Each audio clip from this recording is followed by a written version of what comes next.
Disciplina didática na educação profissional e tecnológica, unidade 1, formação do trabalhador no sistema capitalista versus educação como emancipação humana. Tópicos dessa aula: homem e trabalho, trabalho na perspectiva ontológica e trabalho no capitalismo, que nós vamos ver que há uma diferença muito grande quando eu penso o trabalho na perspectiva ontológica e quando eu penso o trabalho no capitalismo. Trabalho e educação no capitalismo e para além dele. Então, na aula em PDF, nós abordamos o sistema capitalista, suas características, as fases e as revoluções científicas e a matriz ideológica do capitalismo, ou seja, o liberalismo ou, como é denominado atualmente, o neoliberalismo. Nessa aula, nós vamos refletir que para pensarmos uma didática para a educação profissional e tecnológica, é preciso, primeiramente, compreender que esta modalidade de ensino requer uma formação integral.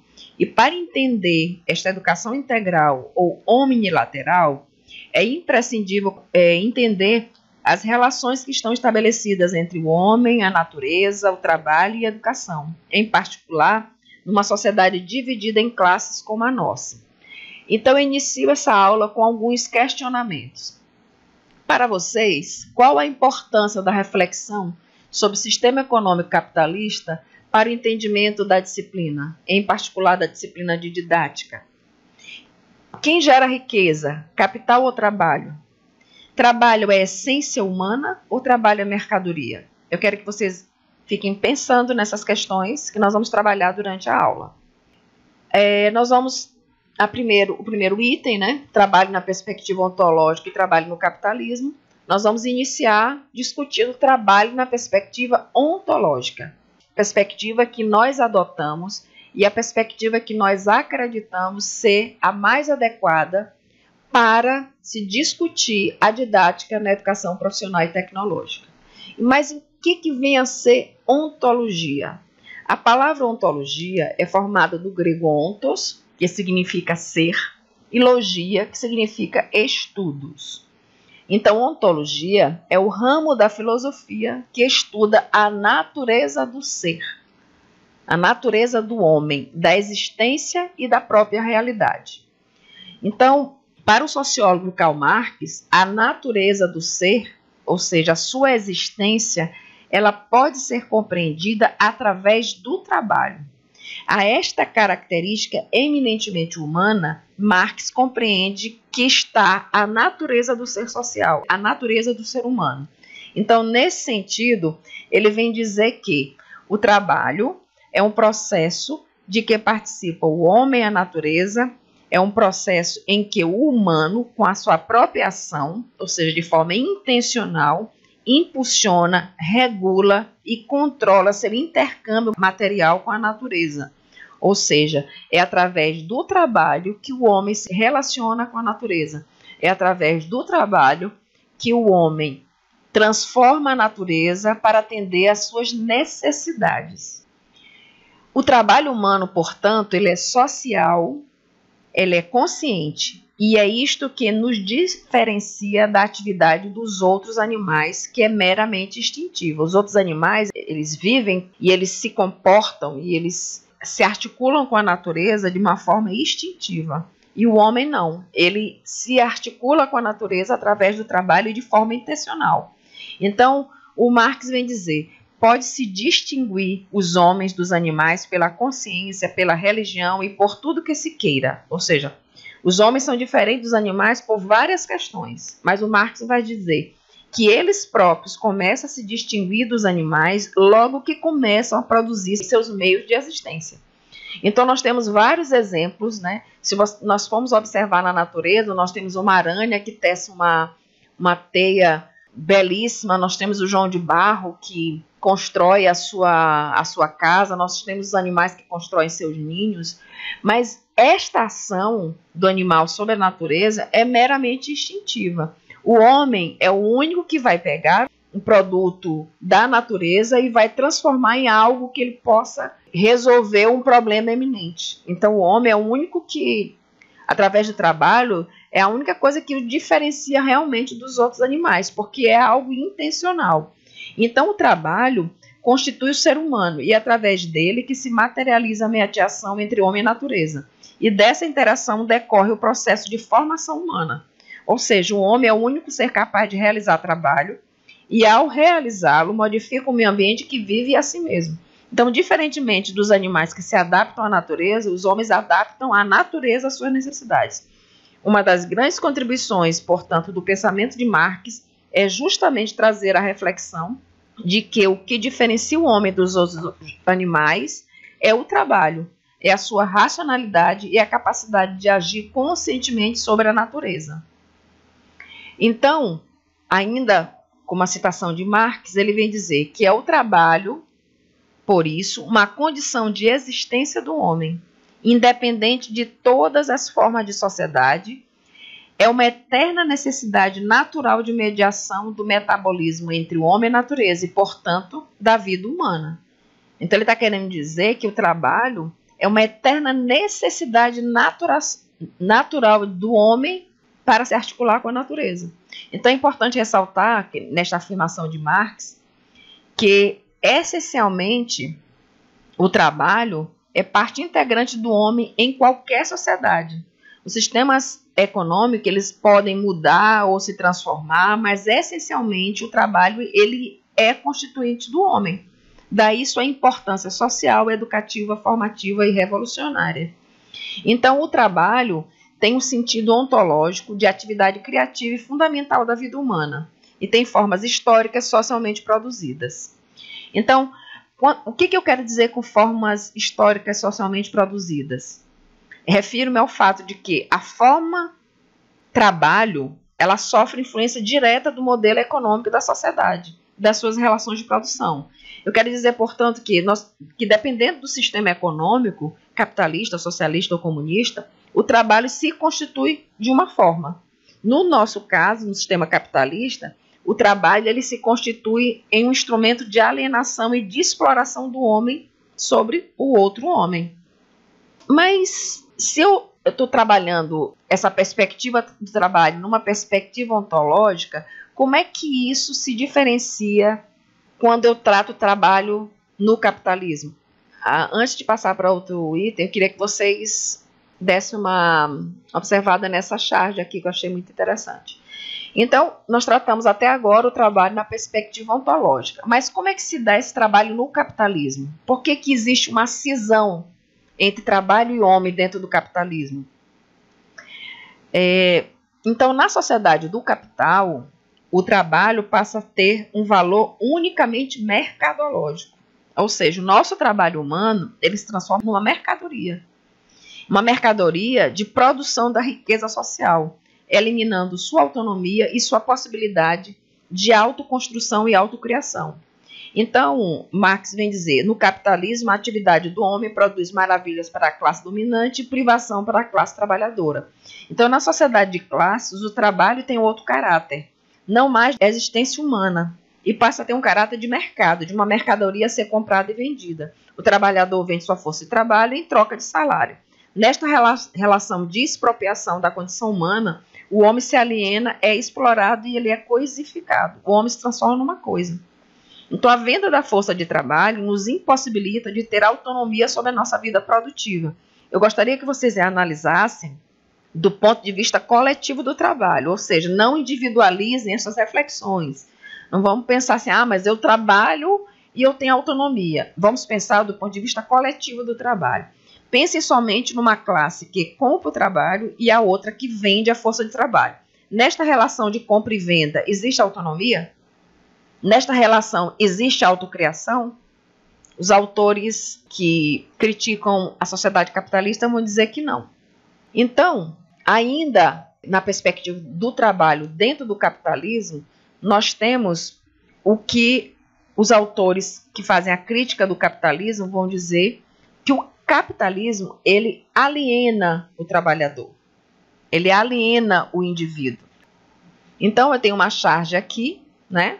Que você está vendo uma sociedade do consumo e uma sociedade tecnológica, digital, em que as relações elas são individualizadas, são individuais. A gente viu isso como uma característica do liberalismo, a questão da individualidade. Então, nós temos aqui uma charge que explicita muito bem isso. Nós temos aqui também a questão da sociedade do consumo, a televisão sendo um instrumento de alienação do indivíduo. E nós temos aqui o que nós consideramos que é importante que seja pontuado, que a alienação ela torna o trabalho estranhado. O trabalhador não se apropria do que é produzido. O indivíduo não se reconhece no trabalho, se desumaniza. O trabalho, longe de ser sua realização enquanto indivíduo, é sua escravidão. A alienação da nossa própria vontade, nossos sentidos utilizados pelo capitalista. Estou querendo reafirmar aqui que o trabalho no capitalismo ele nos aliena. Nós fazemos as mesmas atividades dia após dia. Nós sacrificamos a nossa vida, nosso lazer, nossa família por conta do trabalho, por conta de um salário. E o capital, ele se serve disso, dessa nossa alienação. Então, são essas questões que queremos refletir. O trabalho é a essência do homem, mas no capitalismo o trabalho é instrumento de alienação do homem. E através da educação, ou de um projeto de educação que recupere este caráter do trabalho como essência, que poderemos acabar com esta cisão. Mas convém ressaltar que na sociedade de classe, pensar um projeto emancipador de educação não é tarefa fácil. E alguns estudiosos consideram quase uma utopia. Mas eu particularmente acredito que no atual estágio do capitalismo, é preciso pensar como formar e instruir mesmo numa escola comprometida com o ideário neoliberal. Então, nesse sentido, eu defendo nesta disciplina uma proposta pedagógica vinculada a uma proposta política, ou seja, uma formação tecnológica, humanística e científica que contribua para a visão crítica da realidade que está posta. Estou querendo dizer o quê? Que a educação na educação profissional e tecnológica, ela tem que articular a formação tecnológica, humanística e científica. E a didática, ela pode contribuir para isso. Ainda tratando o trabalho no capitalismo, nós temos uma outra charge que vem justamente mostrar essa frase do Karl Marx, que diz: a apropriação do objeto aparece como alienação, a tal ponto que quanto mais objetos o trabalhador produz, tanto menos pode possuir, tanto mais fica dominado pelo seu produto, o capital. E aqui eu tenho uma charge em que os trabalhadores estão há anos trabalhando numa esteira de montagem, aqui é uma esteira fordista, né, do taylorismo-fordismo, e aqui está o trabalhador e ele diz: amanhã eu me aposento, sabe o que vou fazer? Vou caminhar até o final desta linha e descobrir o que estive fazendo nestes últimos 30 anos. Essa charge mostra muito a questão da alienação. No capitalismo, nós perdemos a capacidade de compreender o que nós estamos produzindo. E isso a gente tem que discutir, refletir, porque através da educação é que nós poderemos viabilizar um outro tipo de projeto de sociedade. Então, o trabalho e a educação do capitalismo para além dele. Então, trabalho e educação são atividades especificamente humanas. Nós já discutimos isso, né? Já deu para entender que apenas o ser humano trabalha e educa. Se a existência humana não é garantida pela natureza, ou seja, se nós não existimos somente porque estamos inseridos na natureza, que não é uma dádiva natural, a existência humana não é uma dádiva natural, mas tem de ser produzida pelos próprios homens, ou seja, o homem tem que produzir a sua existência, sendo um produto do trabalho. Isso significa que o homem não nasce homem, ele necessita aprender a ser homem, precisa aprender a produzir sua própria existência. Não sei se vocês têm conhecimento do menino lobo, que foi aquele menino que foi criado, foi abandonado na selva, numa floresta, e ele foi criado por lobos. Quando ele foi encontrado, ele tinha atitudes meramente de lobo, de um animal. Ele não falava, ele andava sobre 4 pernas e ele comia. Quer dizer, ele tinha todas as características de um lobo. Por quê? Porque o homem, ele não nasce homem. A existência humana, ela é produzida pelo homem. Então, portanto, a produção do homem é, ao mesmo tempo, a formação do homem. Isto é um processo educativo. Aí está a relação entre trabalho e educação.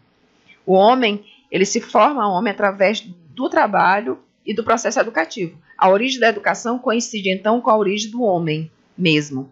Então, o trabalho é uma forma de fazer o homem pensar. portanto, tem um princípio educativo. É preciso afirmar também que a formação humana não nasce nem se encerra no sistema escolar. Não é só a escola que educa, né? A escola é só mais um espaço de repasse dos conhecimentos científicos. Segundo um autor que eu gosto muito, Dante Moura, que vocês podem pesquisar, tem na internet vários textos e vídeos dele, o trabalho, que é a necessidade vital de produzir a própria existência por meio do trabalho, o determinante para que os seres humanos dominem os conhecimentos e as práticas sociais necessários a essa produção. Ou seja, é preciso que sejam formados. A formação é produto das relações sociais e de produção, e a escola é o espaço institucionalizado propício para este fim. Mesmo na instituição que foi pensada para a manutenção da ideologia dominante, é possível formar as novas gerações, gerando autonomia para tomar decisões a favor da coletividade. Deste modo, é importante frisar que, no capitalismo, a educação ou formação do trabalhador é vista numa perspectiva utilitarista ou de mercado. Mas é importante também compreendermos a importância de um projeto educacional emancipatório que supere a visão pragmatista de educação e pragmática de formação do trabalhador. Uma política educacional para a modalidade de educação profissional e tecnológica tem que ter como princípio o trabalho, a formação omnilateral e politécnica. Então, se no capitalismo o trabalho perde a sua essência, e no capitalismo há uma cisão entre trabalho e homem, e a educação ela é dualista, nós precisamos compreender que esta mesma educação, que essa mesma escola, ela também pode ser um espaço de transformação. Ela pode e deve ser, através do trabalho crítico e o trabalho consciente do professor. Então, o Gramsci vai dizer, a escola profissional não deve se tornar uma incubadora de pequenos monstros aridamente instruídos para um ofício, sem ideias gerais, sem cultura geral, sem alma, mas só com o olho certeiro e a mão firme. Mesmo através da cultura profissional, é possível fazer com que surja da criança um homem, contanto que se trate de cultura educativa e não só informativa, ou não só prática manual. O que Gramsci está querendo dizer? Que é preciso formar e não somente informar.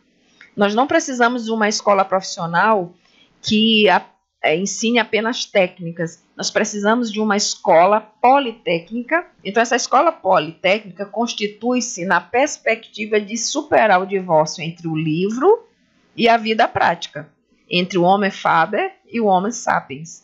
O estreitamento das relações entre escola e contexto social permite à escola intervir e participar da própria vida social. Então, segundo Dante Moura, na atual fase do desenvolvimento das forças produtivas, ancoradas na ciência, na técnica e na tecnologia, sob o domínio do sistema capital, a escola vem tornando-se essencial à sociabilidade humana.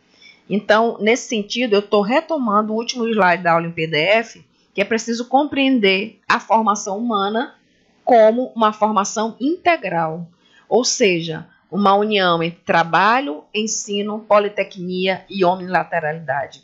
Uma formação que trabalhe o intelecto, que trabalhe a parte física, o desenvolvimento físico do ser humano, que desenvolva as questões tecnológicas e da ciência, que faça o homem pensar e interagir de forma consciente e crítica, ou seja, uma educação numa perspectiva omnilateral ou integral. Aí eu pergunto para vocês, de novo, qual a importância da reflexão sobre o sistema econômico capitalista para o entendimento da disciplina?